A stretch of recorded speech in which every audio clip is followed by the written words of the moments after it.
Welcome to Newsman my friend. 24 जून 2020 का current देख लेते हैं कि क्या कौन कौन से न्यूज़ जो हमारे लिए इम्पोर्टेंस है।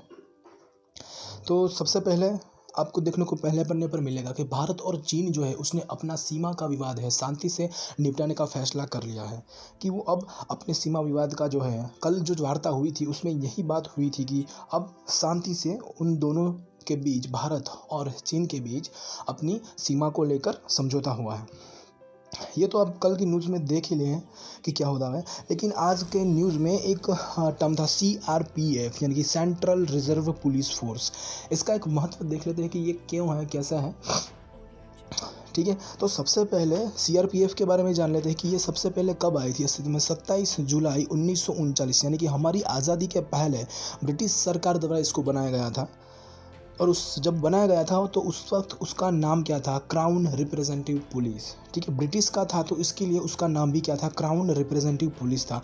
लेकिन आज़ादी के बाद जब ये 1949 में इसका नाम बदल कर क्या, सेंट्रल रिजर्व पुलिस फोर्स रखा गया। ठीक है, तो एग्ज़ाम में आपको ये भी पूछा जा सकता है दोस्तों कि ये एक सेंटेंस करके UPSC आपको एक बना देगी कि भाई सेंट्रल रिजर्व पुलिस फोर्स जो है वो आज़ादी के बाद बना गया, तो ये जो सेंटेंस है वो गलत हो जाएगा। ठीक है, तो थोड़ा बेसिक देख लेते हैं कि इसका मोटिव, CRPF का मोटिव क्या है। सेवा और निष्ठा इसका मोटिव है। और वे किस मिनिस्ट्री को रिपोर्ट करती है, तो मिनिस्ट्री ऑफ होम अफेयर्स जो उसको रिपोर्ट करती है सेंट्रल रिजर्व पुलिस फोर्स। ठीक है, ये हो गई न्यूज़। अब दूसरा ये पार्ट था कि महाराष्ट्र के अंदर एक टाइगर रिजर्व है, उसके बारे में कुछ न्यूज़ थी। तो हम महाराष्ट्र के अंदर जितने भी टाइगर रिजर्व है उसके बारे में थोड़ी माहिती इकट्ठा कर लेते हैं। ठीक है, तो कुल मिला के महाराष्ट्र में 6 ऐसे टाइगर रिजर्व है जहाँ पर बाघों की संख्या, बाघों को प्रिजर्व करा जाता है। प्रिजर्व नहीं, मतलब उसको संरक्षित किया जाता है। ठीक है, तो इस 6 के 6 को याद कैसे रखा जाए, तो इसके बारे में एक ट्रिक है जो अगर आपको ठीक लगे तो आपका इस्तेमाल कर सकते हैं कि TBN में पंछी की शायरी आई। ठीक है, TBN न्यूज़ में क्या हुआ कि पंछी की शायरी आई। तो इस हिसाब से अगर इस सेंटेंस को आप याद रखें और बस पीछे जो नंबर दिखा है कि 2 5 6 1 3 4, ठीक है, क्रोनोलॉजिकल ऑर्डर में इसको बिठाया गया है। ठीक है, तो अब देख लेते हैं कि किस तरीके से है ये। T for Tadoba, B for Bor, N for Navegaon Nagzira, P for Pench, शायरी मत फॉर सह्याद्री, इस तरीके से, और M फॉर मेलघाट। ठीक है, तो इस हिसाब से सबको याद रखने की एक छोटी सी ट्रिक है, आपको ज़्यादा कुछ करना नहीं पड़ेगा। और सबको एग्ज़ाम में आपको ये भी पूछा जा सकता है कि इस आपको ये एक तरफ क्या होगा कि इन सब के नाम दिए जाएंगे और दूसरी तरफ जो है वो इसका साल दिया जाएगा कि इसको क्रोनोलॉजिकल ऑर्डर में आपको गोठवना है। ठीक है, इसको अरेंज करें क्रोनोलॉजिकल ऑर्डर में, तो ये आपको करना होगा। तो अब अगर ये जो आपको TBN में पंछी की शायरी आई ये आपको याद रह गया है तो फिर आपको महाराष्ट्र के 6 के 6 टाइगर रिजर्व याद हो जाएंगे। ठीक है, अब कामाख्या जब मंदिर है उसमें क्या एक अम्बुबाची जो मेला लगता है, सांस्कृतिक दृष्टि से उसका बहुत महत्व है। क्योंकि वहाँ पर काफ़ी लोगों की भीड़ होती है, ये सब कुछ होता है। लेकिन अब इस कोविड-19 के चलते हुआ क्या है दोस्तों, बेसिकली कि ये मेला है ना, वहाँ पर भक्तों की कोई कतार अभी लगी नहीं है। ठीक है, तो ये न्यूज़ हो गई। और ये न्यूज़ क्यों हमारे लिए इम्पोर्टेंट है, क्योंकि कामाख्या जो मंदिर है वो हमारी 51 शक्तिपीठों में से एक है। ठीक है, और वहाँ पर ये मेला लगता है। तो अगर एग्ज़ाम में इसके बारे में कोई पूछता है कि भाई ये अम्बुबाची जो मेला है वो कहाँ लगता है, तो कहाँ पर आएगा वो आएगा कामाख्या मंदिर में। अब आज एडिटोरियल भी हम डिस्कस करेंगे। सबसे पहला एडिटोरियल है कि मनमाने ढंग से शक्ति का उपयोग। ठीक है, मनमाने ढंग से अपने इस पावर का उपयोग कैसे करने से क्या क्या होता है, इसका भी हम इसके बारे में देख लेते हैं। ठीक है, अब बेसिकली इसके अंदर ऑथर का कहना ये है कि जो सरकार, अभी की जो सरकार है वो अपने पावर का गलत तरीके से इस्तेमाल कर रही है और उसका इफ़ेक्ट बहुत लॉन्ग टर्म पे बहुत ही ख़राब पड़ेगा एक लोकतंत्र के अंदर। ठीक है, देख लेते हैं क्या क्या कहते हैं ये इसमें कि हाल ही में क्या हो कि सरकार ने अपने पावर का मनमाना इस्तेमाल किया है, यानी कि कायदे का जो हो अपने हिसाब से उन्होंने काफ़ी इस्तेमाल किया। आपने कोविड-19 में देखा होगा कि मजदूर जो है कि लॉकडाउन के अंदर मज़दूर एक स्टेट से दूसरे स्टेट में जाने में बहुत तकलीफ़ पड़ी, लेकिन जो सरकार के नज़दीकी थे, सरकार के कुछ जान पहचान वाले थे, वो बस ये अपना सरकार का अपना बिल्ला दिखा कर वो आ जाया करते थे। तो इस हिसाब से भी क्या होता है कि थोड़ा कॉन्फ्लिक्ट होता है पावर के इस्तेमाल का भी, ठीक है। तो ये सब कुछ हुआ। और बाकी आपने भी देखा होगा कि कुछ लोग के जो है वो मतलब एमएलए का कोई न्यूज़ में आया था कि वो बस इसलिए बाहर गए, इसलिए मंदिर गए क्योंकि उससे घर पे पसंद नहीं था, ठीक है। ये भी आपके न्यूज़ में बहुत सारे देखा होगा। अब इसका महत्व क्या है, कायदा जो है उसका महत्व क्या है, इसके बारे में भी थोड़ा जान लेते हैं, जो मेंस आंसर राइटिंग में आपको बहुत काम आएगा शायद। लॉ का अनुशासन यानी कायदा का जो है वो अनुशासन बहुत ही महत्व रखता है। क्यों क्यों क्योंकि इसका अगर लॉ का शासन हो तो आप खुद को स्वतंत्र महसूस करते हैं, ठीक है। लॉ का कारण हो तो आप खुद को क्या स्वतंत्र महसूस कर सकते हैं, और आपका कुछ विचार जो है कुछ हद तक ये कायदे के जरिए क्या होगा, काबू में रहेगा। और यही नहीं मित्रों, शांति और स्वतंत्रता के लिए ये कायदा का अनुशासन है वो बहुत ही मायने रखता है। लॉ का अनुशासन ये कायदे के लिए बहुत ही महत्व रखता है, ठीक है। तो एक लेकर यहाँ पर ऑथर जो है उसने क्या किया है कि एक बहुत ही ट्रैफिक सिग्नल का एग्जांपल दे के हमको समझाया गया है कि भाई आप जो हो, ठीक है, वो कभी भी ट्रैफिक नियमों का उल्लंघन नहीं करते हैं, सारे नियम को पालते हैं। लेकिन कोई दूसरा बंदा जो आपके साथ खड़ा है वो क्या हर पल ये ट्रैफिक नियमों का उल्लंघन करता है। लेकिन अब होगा क्या कि अगर आप किसी ट्रैफिक सिग्नल पे खड़े हो और पुलिस की नज़र आप पर पड़ती है, तो अगर उसको मानो आपकी शक्ल पसंद नहीं आई, आपका बाइक पसंद नहीं आई, या फिर कुछ भी आप पसंद नहीं आया हो अपने नज़रिए से, तो वो क्या करेगा, किसी भी तरीके से वो आपका चालान काटेगा। लेकिन जो व्यक्ति जो है जो एक्चुअल में ट्रैफिक सिग्नल को ब्रेक करता है वो उसको जाने देगा ऐसे ही। तो ये इसके ज़रिए ये ऑथर कहना क्या चाहते हैं कि ये कायदा का जो अनुशासन है वो काफ़ी हद तक इस पर निर्भर करता है कि कौन इसका पालन करवा रहा है, ठीक है। फॉर एग्जांपल आप ही खुद ही सोच लीजिए कि आपने हर पल का ट्रैफिक नियमों का पालन किया, लेकिन फिर भी आपका चालान कटेगा, और जो आपके बाजू में ही होगा जिसने कई बार कानून का उल्लंघन किया होगा उसको तो कुछ नहीं होगा, ठीक है। तो इस तरीके से ये काफ़ी हद तक मायने रखता है। और इसमें क्या होता है कि आर्टिकल नंबर 21 और 22, ठीक है, इस दोनों का भी बहुत हद तक अभी भारत सरकार जो है उसने काफ़ी उल्लंघन किया है, ऐसा ऑथर का कहना है, ठीक है। मनमा तो इस हिसाब से होगा क्या, बेसिकली अगर ऐसे ही चलता रहा तो लोकतंत्र में इसका बहुत बुरा असर होगा। लंबे अरसे के बाद लोकतंत्र में बहुत ही इसका बुरा प्रभाव पड़ेगा, जिसकी वजह से क्या होता है कि इसको पूरा का पूरा सरकार गिरने की संभावना है। आपने मोहनजोदड़ो की मूवी देखी होगी तो आपको पता होगा कि किस तरीके से वो उसका जो विलन था वो किस तरीके से पूरे के पूरा लोगों के प्रति नहीं, बस अपने लिए अपने फ़ायदे के लिए कानून का शासन लगाता था, अपने लिए वो कर लगाता था, बस खाली अपने फ़ायदे को देखने के लिए। तो आखिर में तो सबका अंत ही होता है ठीक है। तो अब देखते हैं दूसरा है ट्रांसफॉर्मेशन ऑफ एजुकेशन। तो ये बहुत ही एक बढ़िया आर्टिकल है।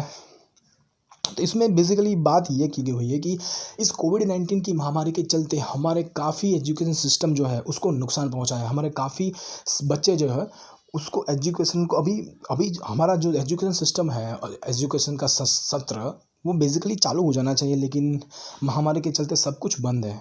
तो कुछ रिफॉर्म भी है कि जो हमें करना चाहिए। ऑथर ने यहाँ पर सजेशन की है कि वो क्या है, देख लेते हैं ज़रा कि इस महामारी ने हमें बहुत कुछ सिखाया है।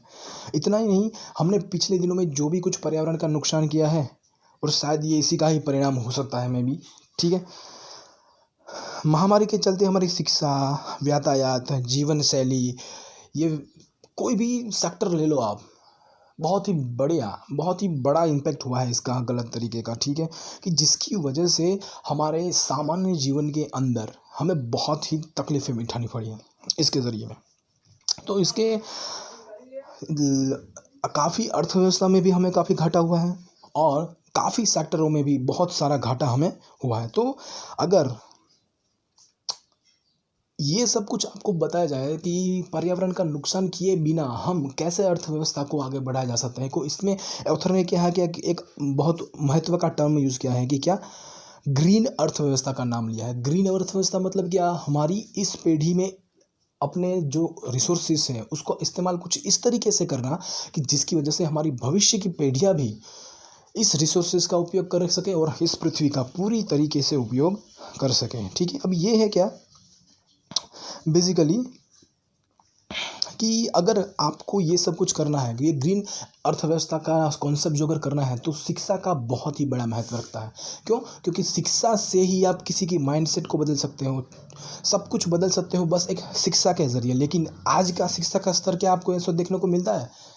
ठीक है, आज तो लोग क्या मार्क्स के पीछे भागते हैं, बस मार्क्स लाओ, मार्क्स लाओ, मार्क्स लाओ और कुछ नहीं, फर्स्ट आओ, मार्क्स लाओ। समझने में किसी को इंटरेस्ट नहीं। यही ऑथर ने भी कहा है कि, और आगे चलते हुए ऑथर ने ये भी कहा है कि शिक्षा जो है हर विषय एक दूसरे से कनेक्टेड है। तो इस तरीके से आपको पढ़ाना चाहिए कि एक विषय जो है वो दूसरे विषय को कैसे इम्पेक्ट करता है, ये भी आपको सिखाना पड़ेगा। फॉर एग्जांपल सीधी सी बात अगर आप ये करते हैं कि भूगोल जो है वो अर्थशास्त्र से जुड़ा है, अर्थशास्त्र जीवशास्त्र से जुड़ा है, रसायन जो है वो इतिहास से जुड़ा है। सभी विषय जो है वो आपस में जुड़े हुए हैं और एक दूसरे पर काफ़ी बहुत बड़ा प्रभाव डालते हैं। ये भी आपको जानना पड़ेगा। अब क्या क्या बदलाव लाना चाहिए, थोड़ी सी इस बारे में भी हम बात कर लेते हैं कि आज का शिक्षा जो है वो, मैंने बोला ना आपको पहले कि बस मार्क्स लाने के खातिर लोग पढ़ते हैं, समझने के लिए नहीं पढ़ते हैं। और हमें क्या मिलना, हमें करना क्या चाहिए कि बस खाली समझ, बच्चे को ज्ञान नहीं, बच्चे को समझ कर कैसे समझना है वो सिखाने से वो काफ़ी अच्छी तरीके से शिक्षा को ग्रहण कर पाएगा। ठीक है, तो एक उदाहरण से इसे समझते कि कैसे हमारी पुरानी सभ्यता में अगर ये शिक्षा नहीं होती तो क्या होता। फॉर एग्जांपल ये पुराने ज़माने में गुरुकुल ये सब नहीं था तो आज हम क्या होते, क्या हम आज यहाँ पर जो है वो हम वहाँ पर पहुँच सकते क्या? बिल्कुल भी नहीं। ठीक है, हाँ जी, एजुकेशन का ख्याल हमें पुराने ज़माने से ही आया है। अगर आज ये सब कुछ नहीं होता तो हम भी कहीं जानवरों जैसी ज़िंदगी बिता रहे होते। ठीक है, और ऑथर ने आगे चल के तो ये भी कहा है कि हमें ये जो अपनी गलती से कुछ सीखना चाहिए कि अब एजुकेशन में जो है वो बहुत बड़ा रिफॉर्म लाने की बात करते हैं ये। कैसे? जैसे कि हमारी पुरानी गुरुकुल प्रणाली में क्या होता था कि लोगों को जीवन कैसे जीना है वो सिखाया जाता था, ना कि सिर्फ पढ़ाया जाता था। उनको सब ज्ञान देते थे और वो विद्यार्थी जो था उस ज्ञान को चुनता था जिसमें वो माहिर होता था। तो उससे होता क्या था, उसका भी विकास इतनी अच्छी तरीके से होता था कि उसको अपने कार्य करने में भी बहुत मज़ा आता था। लेकिन आज आप देखेंगे कि बस क्लास में 10-15 बच्चे होंगे जिसका इंटरेस्ट क्लास में होगा, बाकी पढ़ाई जो है वो मतलब थोपी जाती है, पढ़ाई नहीं जाती है, थोपी जाती है। यह कहना गलत नहीं होगा।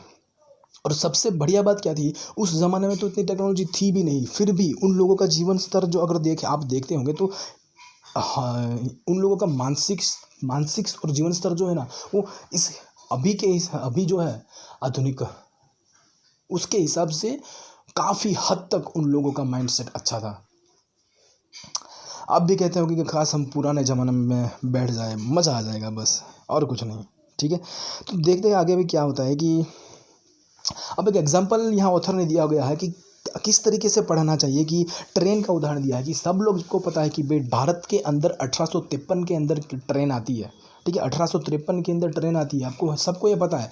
लेकिन इसके आने से हमारे अर्थव्यवस्था पर क्या असर पड़ा, उसके आने से ब्रिटिश सरकार को क्या फ़ायदा हुआ, भारत सरकार को क्या नुकसान हुआ, ये सब भी हमें जानना पड़ेगा, तभी ये बात बनेगी।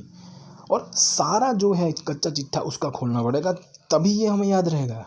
ये तो हर कोई, मतलब ये जो है ना, हम 1853 में ट्रेन आई बस ये रट लेते हैं, लेकिन उसकी बाद की कहानी अगर हम याद रख लेते हैं तो हमें ये याद रखने की कभी ज़रूरत नहीं पड़ेगी कि 1853 जो है वहाँ पर ट्रेन ब्रिटिश सरकार द्वारा आई थी। और आप इसी किस तरीके से जानना होगा ये भी आपको बता दिया है कि भाई ट्रेन आई तो उससे क्या होगा, वहाँ जो जहाँ पर भी ट्रेन बिछाई गई वहाँ पर क्या पेड़ काटे गए, वो अपना भारत का कच्चा माल जो है वहाँ ब्रिटिश चला गया और वही कच्चा माल रिफाइन होके फिर भारत में ऊँचे दामों पर बेचे जाने लगा। ठीक है, हस्तकारीगरों का नुकसान हुआ, अर्थव्यवस्था को गरीबी की दौर धकेल दिया इसने धीरे धीरे करके। लेकिन ये समझ तभी आया जब हम इस परिस्थिति के अगर आ गए। ठीक है, तो इस हिसाब से अगर पूरा टॉपिक आपको पढ़ना है तो ऑथर ने यही कहा है कि सब कुछ उसको बता दो, उसको बस ये बता दो बच्चे को कि कैसे पढ़ना है। बच्चे पढ़ तो लेंगे, हमारे बच्चे इतने तो इंटेलिजेंस है कि वो अपने आप सब कुछ सीख लेते हैं। ठीक है, और आगे बढ़ा इसी तरह की एक विषय को एक दूसरे से जोड़ दो, ये भी कहा गया है। ठीक है, यानी कि परीक्षा में मात्र नंबर को महत्व नहीं देना है, कितना समझा ना उसको भी महत्व देना है। ये ऑथर ने काफ़ी एक अच्छा पॉइंट बोला है। और आखिर में बस ये बताया गया है कि अमिताभ घोष की एक किताब है कि जिसमें क्या बताया है कि हमारे पुराने पर्यावरण की वजह से आज इतिहास में क्या इफ़ेक्ट पड़ा है, इतिहास की वजह से क्या पुराने में क्या इफ़ेक्ट पड़ा है ना, उसके बारे में ये पूरी की पूरी बुक है। ठीक है, देख लेते हैं अभी। और अभी जो है ना लास्ट टॉपिक है राज्यसभा का इलेक्शन। एक बुक का टॉपिक है पॉलिटी का टॉपिक है राज्यसभा, वो देख लेते हैं कि क्या क्या है राज्यसभा का इलेक्शन प्रोसेस। अभी राज्यसभा का इलेक्शन हुआ तो उसकी इलेक्शन प्रोसेस कैसे होती है, क्यों होती है, ये हम देख लेते हैं कि कैसे होती है और क्यों होती है। ठीक है, राज्यसभा यानी कि अपर हाउस कहते हैं उसको, पार्लियामेंट का टोटल नंबर ऑफ सीट कितनी है, 245 नंबर ऑफ टोटल है। और 238 जो है वो इलेक्टेड होते हैं डायरेक्टली फ्रॉम स्टेट, और बाकी के 12 मेंबर जो है वो को प्रेसिडेंट द्वारा इसको सिलेक्ट किया जाता है। और बेसिक डिफरेंस लोकसभा और राज्यसभा के बीच में ये है कि लोकसभा टेम्पररी है लेकिन राज्यसभा परमानेंट है, यानी कि हर 5 साल में अब लोकसभा का टेन्योर खत्म हो जाएगा और नई सरकार द्वारा लोकसभा चलाई जाएगी। लेकिन राज्यसभा के मामले में क्या है कि हर 2 साल में 1/3 जितने मेंबर रिटायर होते हैं और उसके स्थान पर नए मेंबर जो है वो आते हैं। ठीक है, तो इसमें इलेक्शन प्रोसेस क्या है, एक एग्जांपल के थ्रू हम समझेंगे कि फॉर एग्जांपल किसी एक स्टेट जो है उसमें एक 100 विधायक हैं और उस स्टेट में क्या है 6 सीटें राज्य सरकार के लिए रिजर्व हैं। ठीक है, 6 सीटें उसकी राज्यसभा के अंदर कितनी 6 सीटें हैं और 3 सीटें खाली है। ऐसा कभी नहीं होगा कि एक राज्य की सारी सीटें जो है वो खाली होगी। क्यों? क्योंकि आपने आगे देखा ना कि हर 2 साल में 1/3 मेंबर जो है वो रिटायर होते हैं। ठीक है, ये तो ऐसा तो हो ही नहीं सकता कि एक ही राज्य के वो सारे के सारे मेंबर हों। ठीक है, और एक बात और जानने की बात है कि हर मेंबर का, राज्यसभा के मेंबर का टेन्योर कितना होता है, 6 साल होता है। ठीक है, तो यूपीएससी आपको यहाँ भी फंसा सकती है कि भाई उसका टेन्योर कितना है, ये दोनों एक साथ खत्म होते हैं वगैरह वगैरह। ठीक है, तो अब देख लेते हैं कि उसका इलेक्शन प्रोसेस राज्यसभा का कैसे होता है। ठीक है, तो 100 ML है, 6 में से 3 सीट राज्यसभा की खाली है। तो कैसे रिफॉर्म होगा ये भी देख लेते हैं। सबसे पहले वो वोटों का मूल्य निकाला जाएगा। फॉर एग्जांपल एक सीट, एक जो कोई एमएलए है उसकी वोटों की मूल्य 100 है, तो यानी कि 100 लोग हैं और हर एक की मूल्य कितना है 100 है। ठीक है, तो कुल मिला के 10,000 पॉइंट्स वोटों का मिल जाएगा। तो उसमें से एक विधायक को चुनने के लिए, एक विधायक को राज्यसभा का सिलेक्ट होने के लिए कितना वोट मिलने चाहिए उसका एक कोटा निकालना पड़ता है। तो नीचे आपने देखा होगा कोटा का सूत्र है, उसमें अगर आप इस सब को दिखाएंगे तो एक जो है विधायक को जीतने के लिए कितने 2501 मत की ज़रूरत पड़ेगी। ठीक है, बेसिकली क्या 2500 ही होता है, 2500 वोटों के मूल्य की ज़रूरत पड़ेगी, सॉरी फॉर दैट। ठीक है, तो अब इस हिसाब से देखिए तो क्या मतलब क्या 25 MLA अगर इस विधायक की सपोर्ट में आते हैं तो वो राज्यसभा के लिए सिलेक्ट हो जाएगा। अब इसका सिलेक्शन प्रोसेस जो है ना बैलेट पेपर के थ्रू होता है कि जिसके अंदर हर एक राज्यसभा के कैंडिडेट का नाम होगा और उस साइड में क्या खाली बॉक्स होगा और हर विधायक जो है 100 विधायक है उसमें से हर एक जो है वो बैलेट पेपर पर साइड में दिखाएगा कि अपना प्रेफरेंस देगा कि भाई मैं पहले जो है वो ए को मैं पहला प्रेफरेंस देता हूँ, बी को 5वां देता हूँ, सी को दूसरा देता हूँ, डी को तीसरा देता हूँ और ई को चौथा देता हूँ। इसके हिसाब से देखा जाएगा और फिर लास्ट में जब कैलकुलेट हो जाएगी भाई 100 में से कितने लोग हैं कि जितने ए को प्रेफरेंस दिया है, फिर देखेंगे कितने 100 में से कितने लोगों ने जो है बी को प्रेफरेंस दिया है। इसे करते करते फिर रिजल्ट आएगा। रिजल्ट में फॉर एग्जांपल सबसे पहले राउंड में ये आता है कि ए को 25 लोगों का सपोर्ट मिला, बी को 21 का, इसी तरह सी को 20 का और डी को 11 का सपोर्ट मिला और ई को 10 का सपोर्ट मिला। तो होगा क्या कि 25 तो ए जो है वो तो अपने आप सिलेक्ट हो गया क्योंकि उसको 25 वोट मिल गए, लेकिन बी सी डी और ई उनको अभी 25 वोट मिला नहीं तो वो दूसरे राउंड में जाएंगे। दूसरे राउंड में भी क्या ई को सिलेक्ट हुए लेकिन सबसे कम वोट किसको मिले हैं ई, तो वो अपने आप रिजेक्ट हो जाएगा। ये रिजेक्ट हो गया मतलब ये 10 वोट जो है वो पहले फॉर एग्जांपल 10 वोट जो है उसने सबसे पहले ए को प्रेफरेंस दिया था, तो 25 लोगों जो एक को प्रेफरेंस दिया था। अब बाकी के जो 10 लोग थे फॉर एग्जांपल इसमें बी ने बी को प्रेफरेंस दिया था पहला और बाकी का उस दूसरा प्रेफरेंस सी को दिया था। तो अब होगा क्या, ये ई का दूसरा प्रेफरेंस भी देखा जाएगा और उसके बाद वो काउंटिंग होगी और ये 10 वोट जो है वो इन तीनों में बराबर बराबर बांट दिए जाएंगे कि किसको प्रेफरेंस किसको कितना मिला है। तो दूसरे राउंड में भी आप देखेंगे कि भाई इन सभी को उसके हिसाब से मिला और बी सिलेक्ट हो गया फिर से, ठीक है। तो तीसरे राउंड में अब क्या होगा कि सी और डी में भी देखा जाएगा कि भाई को अब उसका भी तीसरा प्रेफरेंस दी से देखा जाएगा। फॉर एग्जांपल है ऐसा, मतलब नहीं होगा, सी डायरेक्टली सिलेक्ट हो जाएगा अभी तो, ठीक है। लेकिन ज़्यादा वोट अगर हुआ तो ऐसे ही होता कि पहला राउंड में ये पहला राउंड में जो निकल गया उसको दूसरा प्रेफरेंस क्या है वो देखेंगे और उसके बाद तीसरे राउंड में भी क्या हो उसका तीसरा प्रेफरेंस क्या है वो देखेंगे। इस हिसाब से पूरा का पूरा जो है वो इलेक्शन प्रोसेस हो जाएगी राज्यसभा की, ठीक है दोस्तों। और इस लेक्चर को पसंद आया हो तो आप इसकी पीडीएफ जो है वो डाउनलोड कर सकते हैं हमारे टेलीग्राम चैनल से और अपना नॉलेज चेक कर लीजिए। थोड़ा यहाँ से इस प्रश्न का उत्तर दे दीजिए कि किस किन में आपने यूपीएससी शायद पूछ ले, पता नहीं क्या, ठीक है। ये 5 सवालों का जवाब, 4 सवालों का जवाब आपको देने हैं, ठीक है। Thank you for watching today's current affair. Thank you for watching न्यूज़मैन।